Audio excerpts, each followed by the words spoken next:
கன்னியாகுமரி மாவட்டத்தில் அகில பாரத ஐயப்பா சேவா சங்கத்தின் சார்பாக சுமார் ஒரு 15 வருடங்களுக்கு மேலாக கார்த்திகை முதல் 2ஆம் தேதியிலிருந்து ஆரம்பித்து தை 1ஆம் தேதி வரை ஒரு சிறப்பான ஒரு அன்னதானத்தை ஐயப்ப பக்தர்களுக்கும் அவர்களோடு வருகின்ற அனைத்து பொதுமக்களுக்கும் இங்கே ஒரு சிறப்பான ஒரு அன்னதானத்தை நடத்தி கொண்டிருக்கிறார்கள். இதனுடைய தலைவர் மற்றும் செயலாளர் மற்றும் அதனுடைய இந்த அன்னதானத்தை சிறப்பாக நடத்தி கொண்டிருக்கின்ற மக்களோடு நாம் ஒரு சிறிய பேட்டியை நாம் காண இருக்கின்றோம். எங்களோடு இந்த சேனல் வழியாக நீங்கள் இணைந்து இந்த ஐயப்பா சேவா சங்கத்தினுடைய சிறப்புகளை பற்றி அதனுடைய அன்னதான திட்டத்தினை பற்றியும் முழு விவரத்தினை நாம் தெரிந்து கொள்வோம். எங்களோடு வாருங்கள். சுவாமி சரணம். என்னுடைய பெயர் எஸ் ஆதிமணி. அகில பாரத ஐயப்ப சேவா சங்க கன்னியாகுமரி மாவட்ட யூனியனின் மாவட்ட செயலாளர். எங்களுடைய மாவட்ட தலைவர் திரு மதுசூதன பெருமாள் அவர்கள், மாவட்ட பொருளாளர் திரு சந்திரசேகரன் அவர்கள் மற்றும் மாவட்ட துணைத் தலைவர்கள் தற்போது இதில் இருக்கக்கூடிய திரு பிஎம்சி மோகன் அவர்கள் மற்றும் இந்த ஓய்வுள்ள தலைவர் திரு KS தங்கபாண்டியன் சுவாமிகள் மற்றும் மாவட்ட இணைச் செயலாளர் திரு S வைகுண்டதாஸ், திரு S சுப்பிரமணியன். இந்த அமைப்பில் அகில பாரத ஐயப்ப சேவா சங்கமானது ஆல் இந்தியா அமைப்பு. இந்த அமைப்பு 1945 சபரிமலையில் ஆரம்பிக்கப்பட்டது. டாக்டர் வேலாயுதம் பிள்ளை அவர்களால் சபரிமலை பம்பையில் வைத்து ஆரம்பிக்கப்பட்டது. அவர்கள் மலைக்கு சென்ற பொழுது அங்கு பம்பை ஆற்றங்கரையில் ஒரு பெரிய கூட்டத்தை கண்டார்கள். உள்ளே போய் பார்க்கும் பொழுது அங்கே ஒரு சிறுவன் உடல் நலமில்லாமல் ரொம்ப வருத்தப்பட்டு கொண்டிருந்தான். அவனை பார்த்து சுற்றத்தினரும் மற்றவர்களும் பார்த்து கொண்டிருந்தார்கள். டாக்டர் அவர்கள் தன்னிடம் இருந்த மருந்து பொருட்களை அந்த சிறிய சுவாமிக்கு கொடுத்து ஒரு 5 நிமிஷம் ஓய்வெடுக்க ஏற்பாடு செய்து அவன் பையன் குணமாகிவிட்டான். அன்று அவருடைய எண்ணத்தில் உதித்ததுதான் இந்த அகில பாரத ஐயப்ப சேவா சங்கம் 1945. அது அப்படியே வளர்ச்சி அடைந்து இன்று தமிழகம், ஆந்திரா, கர்நாடகா, இது மற்ற இந்தியா முழுவதும் பரந்து காணப்படுகிறது. இந்த அமைப்பில் தமிழ்நாட்டின் பங்கு மிகவும் அளப்பரியது. தமிழ்நாடு அனைத்து மாவட்டங்களிலும் மாவட்ட யூனியன்கள் ஆரம்பிக்கப்பட்டு இப்பொழுது அனைத்து மாவட்டங்களிலும் மாவட்ட தலைநகரங்கள் மற்றும் ஐயப்ப பக்தர்கள் கூடக்கூடிய இடங்களில் சிறப்பாக கார்த்திகை மாதம் 1ஆம் தேதி முதல் தை மாதம் 1ஆம் தேதி வரையோ அல்லது தை மாதம் 5ஆம் தேதி வரையோ சிறப்பாக அன்னதானம் நடந்து கொண்டிருக்கிறது. இந்த அமைப்பின் முக்கிய நோக்கம் அன்று ஒரு சிறிய மணிகண்டனுக்கு சிகிச்சை செய்வதற்காக ஆரம்பிக்கப்பட்ட சங்கம் வளர்ச்சி அடைந்து சபரிமலை சன்னிதானத்திற்கு வரக்கூடிய ஐயப்ப பக்தர்களுக்கு அன்னதானம் மற்றும் ஸ்ட்ரெச்சர் சர்வீஸ், ஆக்சிஜன் பார்லர், அவர்களுக்கு சுக்கு தண்ணீர் கொடுத்தல், இப்படி பல வசதிகளையும் செய்து கொடுத்து கொண்டிருந்தது.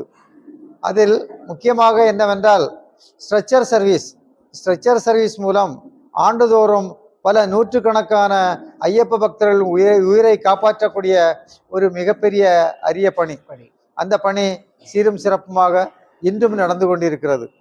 மேலும் இந்த கன்னியாகுமரி மாவட்டத்தை பொறுத்தமட்டில் கன்னியாகுமரி மாவட்டத்தில் இதுவரை 120 கிளைச்சங்கங்கள் இருக்கின்றன. மாவட்டத்தில் பரவலாக நாங்கள் வருடந்தோறும் சபரிமலை விழாக்காலமான கார்த்திகை 1ஆம் தேதி முதல் தை மாதம் 1ஆம் தேதி வரை கன்னியாகுமரிக்கு வரக்கூடிய பக்தர்களுக்கு அன்னதானம் சிறப்பாக செய்து வருகிறோம்.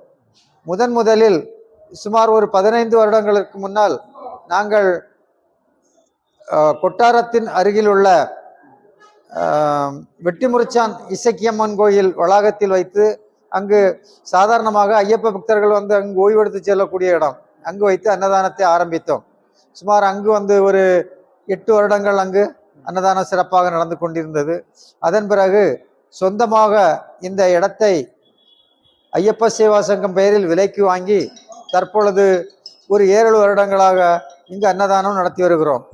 இதற்கு பக்தர்கள் மத்தியிலும் பொதுமக்கள் மத்தியிலும் மிகுந்த ஆதரவு இருக்கிறது. எங்கள் செய்கையை பார்த்து, நாங்கள் செய்யக்கூடிய இந்த செயல்பாடுகளை பார்த்து பக்தர்கள் மத்தியில், பொதுமக்கள் மத்தியில் நல்ல ஆதரவு இருக்கிறது. பக்தர்கள் நிறைய நமக்கு அன்னதானத்திற்கு வேண்டிய உதவிகளையும் வசதிகளையும் செய்து தருகிறார்கள். மேலும் இந்த சங்கமானது எங்கள் கன்னியாகுமரி மாவட்ட யூனியன் சார்பில் கடந்த காலங்களில் நாங்கள் கொரோனா காலம் வரை எங்களுடைய தலைமை அலுவலகம் வெள்ளாடிச்சி வளையில் இருக்கிறது. அங்கு வைத்து இலவச மருத்துவ முகாம் வாரந்தோறும் நடத்தினோம்.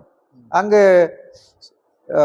சர்க்கரை வியாதிக்கு வேற டெஸ்ட் பண்ணி என்ன செய்தோம்னு சொன்னாக்கி மாத்திரைகள் அதெல்லாம் இலவசமாக கொடுத்தோம்.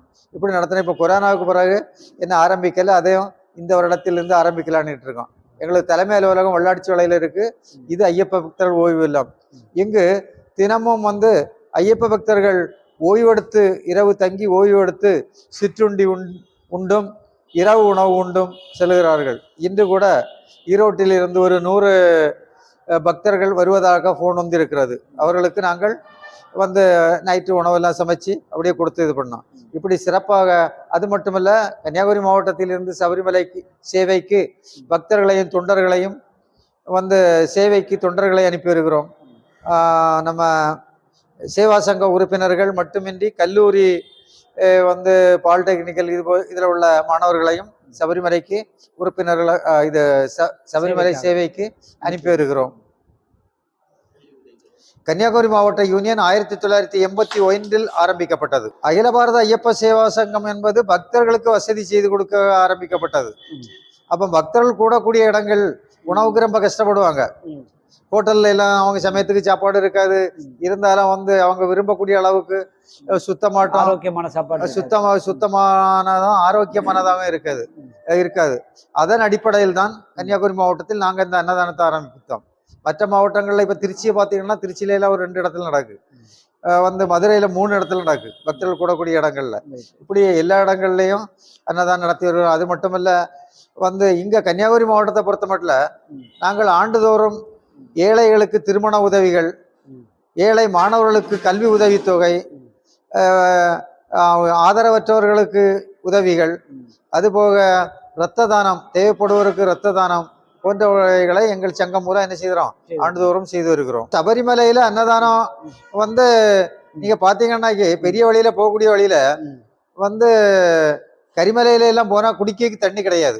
கீழே இருந்து நம்ம கொண்டு போகக்கூடிய தண்ணி எல்லாம் அங்க நிச்சயம் தீர்ந்து போகும். கரிமலையில போய் ஒரு கப்பு தண்ணி தரக்கூடியவங்களை நம்ம ஐயப்பனா நினைப்போம். அந்த அளவுக்கு இருக்கும். அந்த இடத்துல அன்னதானம் போட்டோன்னு சொன்னாக்கி அன்னதானம் நாங்க போட்டோம். சிறப்பா அந்த அன்னதானம் எல்லாம் நடந்து. இப்ப இந்த வருஷம் அங்க உள்ள தேவசம் போர்டு என்ன செய்யிட்டான்னு சொன்னாக்கி கேஸ் போட்டு அன்னதானம் தேவசம் போர்டு மட்டும் தான் நடத்தணும், வேற யாரும் நடத்தக்கூடாதுன்னு சொல்லி இந்த வருஷம் அன்னதானம் நடத்த முடியல. அப்படியே இந்த பக்தர்களின் நடத்துறாங்களா? ஆமா, அவங்க அன்னதானம் நடத்தாங்க. அவங்க அன்னதானம் முன்னால் நடந்துகிட்டு இருந்து, எங்க அன்னதானம் நடந்துகிட்டு இருந்து. அப்படி நடந்துகிட்டு இருக்கக்கூடிய டைம்ல வர எங்க அன்னதானத்தை விரும்பிதான் பக்தர்கள் சாப்பிடுவாங்க. ஏன்னா அந்த அளவுக்கு நம்ம அன்னதானம் மிக சிறப்பாக இருக்கும். நீங்க பாத்தீங்கன்னு சொன்னா, அங்க உள்ள தேவசம் போர்டு ஊழியர்கள் அனைவருமே அகில பாரத ஐயப்ப சேவா சங்கத்துலதான் உணவருந்தி செல்வார்கள். தேவசம் போர்டு ஏதோ போடுறாங்க, அதை நம்ம குறை சொல்லக்கூடாது. ஏதோ போடுறாங்க, அது விரும்புற அளவுல போடல, விரும்புற அளவு கண்டிப்பா இல்லதான் சொல்ல முடியும். இங்க கூட நீங்க என்னன்னாக்கி, இந்த அன்னதானங்கிறது ஐயப்பன் சுவாமிகளின் பசியாற்றுறது ஒரு பெரிய ஒரு புண்ணியம். ஆமா, நீங்க என்ன செய்தீங்க பாக்குறீங்கன்னாக்கி பாருங்க, இனி இங்க அன்னதானம் ஒரு 4-4:30 வரை நடக்குது. 3-3:30-4 மணி டைம்ல சில வேன்கள்ல சாமிமார் ரொம்ப பசியோட வருவாங்க, சாப்பாடு இருக்கான்னுட்டு. அப்போ அவங்களுக்கு அன்னதானம் கொடுக்கிறது ஒரு பெரிய புண்ணியம் இல்லாது. அப்படி ஆமா ஆமா ஆமா அப்படி சிறப்பா பக்தர்களும் தேவை அறிந்து செய்கிறோம். அதுபோக பொதுமக்களுக்கும் தேவைப்படுவருக்கு, வறியவர்களுக்கு, எளியவர்களுக்கு வேண்டிய உதவி அது இதெல்லாம் என்ன செய்யும் நாங்க செய்யிட்டு இருக்கோம். எங்க துணைத் தலைவர்னா இருக்காரு. அவங்க என்னன்னு சொன்னாக்கி, அவங்க மட்டுமே கழிஞ்ச வருஷம் ஒரு 25,000 அந்த கல்வி உதவி தொகை எடுத்து ம். ஒரு 3 மாணவர்களுக்கு 25,000 ரூபாய் கொடுத்தாங்க. ரைட். ஆ. ஆ. இப்படி வந்து அவங்க மட்டும் கொடுத்தது. அது மொத்தத்திலே நாங்க 1,00,000 ரூபாய்க்கு மேல கொடுத்துருக்கோம். மொத்தத்துல நீங்க ஆன்மீக பணியோடு ஒரு சமுதாய சமுதாய பணி பணி ரெண்டும் சேர்த்து செய்து வரோம். ஆமா ஆமா. உங்களுடைய அமைப்பு சிறப்பாக செயல்பட்டு வர்றதுக்கு நாங்க நன்றி தெரிவித்துக் சாமி கொள்கிறோம். சொன்னோம். உங்களுடைய பணி மேலும் மேலும் சிறக்க எல்லாமல்ல இறைவனை வேண்டி ஐயப்ப சுவாமியினுடைய அருள் உங்களுக்கு எப்போதுமே இருக்க வேண்டும் என்று கேட்டு விடைபெறுகிறோம். நன்றி, வணக்கம். சுவாமி சரணம். சந்தோஷம். சாமியே சரணம் ஐயப்பா. வாழ்த்துக்கள் உங்களுக்கு. நீங்க இதை ஒலிபரப்பக்கூடிய உங்களுக்கும் வாழ்த்துக்கள். ஐயப்பா சேவா சங்கம் தொடர்ந்து 15 வருடமாக குமரிமுனை பகுதியில், ஆசிரமம் பகுதியில் ஒரு சொந்த நிதியில் ஒரு அன்னதான கூடத்தை அமைத்து பக்தர்களுக்கெல்லாம் பசியாறுகின்ற விதமாக தொடர்ந்து அன்னதானத்தை நடத்தி கொண்டிருக்கிறார்கள். அன்னதானத்தை நடத்தி வருவதோடு பக்தர்களுக்கு முக்கியமாக உணவு, உறைவிடம் என்று சொல்வார்கள். இது உறைவிடமும் வெகு தொலைவில் இருந்து வருகின்ற ஈரோடு மற்றும் பல ஊர்களில் இருந்து வருகின்ற பக்தர்களுக்கு தங்கி செல்வதற்கான ஒரு அருமையான ஒரு வாய்ப்பை உருவாக்கி கொடுப்பது என்பது ஒரு நாம் பெருமைப்பட வேண்டிய விஷயம், பாராட்டப்பட வேண்டிய விஷயம். ஏனென்றால் நாகர்கோயிலை பொறுத்தவரை தங்கி செல்கின்ற லாட்ஜிகள் இந்த மாதிரி இடங்கள் வந்து மிக அதிக வாடகை இருக்கும். ஆனால் அவர்கள் இலவசமாக தங்குவதோடு உணவும் உண்டு செல்கின்ற ஒரு அருமையான வாய்ப்பை இவர்கள் உருவாக்கி கொடுத்திருக்கிறார்கள். இதை நாம் உண்மையிலேயே பாராட்ட வேண்டும். இந்த அன்னதானத்தினுடைய நிகழ்வை தான் நீங்கள் பார்த்து கொண்டிருக்கின்றீர்கள்.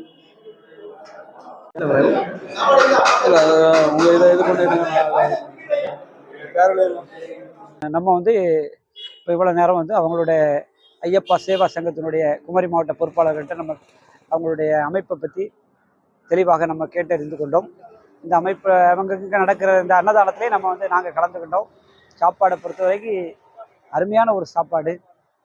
ஹோட்டலில் நம்ம காசு கொடுத்து மெனக்கிட்டு தேவையில்லாமல் வைத்த கெடுக்கிறத விட இந்த மாதிரி ஒரு அன்னதானத்தில் வீட்டில் இருந்து சாப்பிட்ட மாதிரி ஒரு உணர்வும், மற்றபடி இவங்க செய்கிறத அந்த உபசரிப்புகளும் நம்ம கொடுக்குற மரியாதையும் பார்க்கும்போது ஐயப்ப பக்தர்களுக்கு வந்து இது ஒரு வந்து தங்கி செல்கிற ஒரு அருமையான இடமாக தெரிகிறது. இந்த ஆன்மீக அன்பர்களும் சரி, இந்த சபரிமலை சீசனில் தை 1 வரை இவங்க மகர விளக்கு வருகிறது வரை, மகர ஜோதி வருகிறது வரை இவங்க வந்து நடத்திட்டு இருக்கிறாங்க. இந்த காலகட்டத்துக்கு இடையில நீங்கள் வரதா இருந்தால் வந்து இந்த அன்னதான நிகழ்வுகளையும் இந்த அமைப்பினுடைய செயல்பாடுகளை நீங்கள் பார்த்துக்கிட்டு நம்ம வந்து என்னென்னா இது ஒரு மிகப்பெரிய ஒரு 15 வருடமாக இவங்க செய்கிறாங்கன்னா அது உண்மையிலே நம்ம ஒரு பாராட்ட வேண்டிய ஒரு விஷயம்தான். ஒரு அன்னதானத்தை கோயில்களில் நம்ம நடத்துவோம், அங்கே நடத்துவோம், ஒரு 3 நாள் நடத்துவோம், அதிகபட்சமாக ஒரு 10 நாள் நடத்துவோம். ஆனால் இது ஒரு தொடர்ந்து ஒரு 2 மாதத்துக்கு மேலாக இந்த அன்னதானமானது நடைபெற்று கொண்டிருக்கிறது என்கிற இந்த பகுதியினுடைய மக்களுடைய ஆன்மீக நண்பர்களோட ஒத்துழைப்பு கண்டிப்பாக இதில் இருக்குது. இருந்தாலும் அந்த அமைப்பை வந்து ஆர்கனைஸ் பண்ணி இவ்வளோ சிறப்பாக நடத்துகிறாங்கன்னா இவங்களுக்கு வந்து அது எவ்வளோ பெரிய விஷயங்கிறது அதில் அனுபவப்பட்டவங்களுக்கு தான் தெரியும். மிகவே ரொம்ப சிரமப்பட்டு ரொம்ப ஒரு அளப்பரிய ஒரு தொண்டுள்ளத்தோடு இவங்க செய்துட்டு இருக்காங்க இந்த அன்னதான திட்டத்தை. அதனால் நம்ம முடிந்த ஆன்மீக அன்பர்கள் தங்களால் முடிந்த உதவிகளை இவங்களுக்கு கண்டிப்பாக நம்ம செய்யணும். இது அவங்க கேட்கல, இது நம்ம சேனல் வழியாக நாங்கள் கேட்குறோம். இந்த அன்னதானம் நடைபெற்று கொண்டிருக்கின்ற இடத்தினுடைய முகவரிக்கான போர்டு வந்து நம்ம பார்த்துட்டு இருக்கிறோம். அந்த அது வந்து ஆக்சுவலாக வந்து இது எப்படி அழைக்கிறாங்கன்னா ஐயப்ப பக்தர்கள் ஓய்வு இல்லம் ஆசிரமம் சுசீந்திரம்.